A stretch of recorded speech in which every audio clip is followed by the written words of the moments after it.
Welcome to our channel. Today we how to authorize Google Kubernetes Engine service accounts, complete guide step by step clearly. First, ensure you have the Google Cloud SDK installed on your system.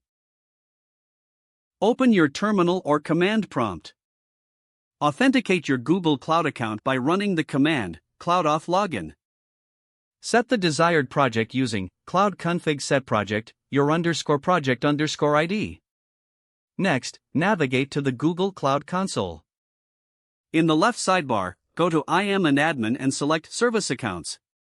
Click the Create Service Account button. Fill in the service account name and description fields. Click Create and Continue.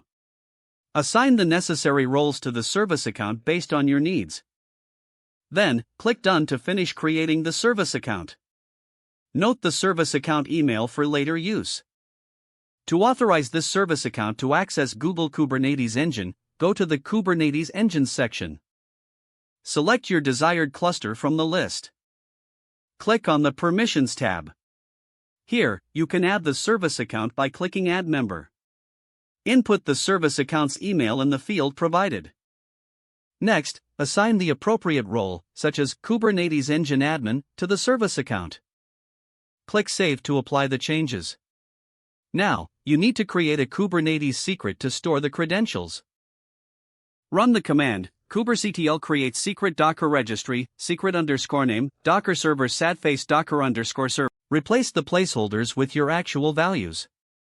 Verify that the secret has been created using kubectl get secrets.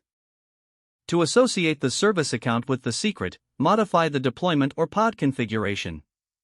Add the image pull secrets field pointing to the created secret in your YAML file. Finally, deploy the updated configuration using kubectl apply f, your _deployment file, .yaml. Congratulations, your Google Kubernetes Engine service account is now authorized properly. You can now use your service account to manage resources within your Kubernetes cluster. Remember to monitor access and adjust permissions as needed. That concludes the complete guide on authorizing Google Kubernetes Engine service accounts. If the page does not load, refresh the browser or try again in a private or incognito window. Don't forget to like this video and subscribe to our channel for more step-by-step tech guides.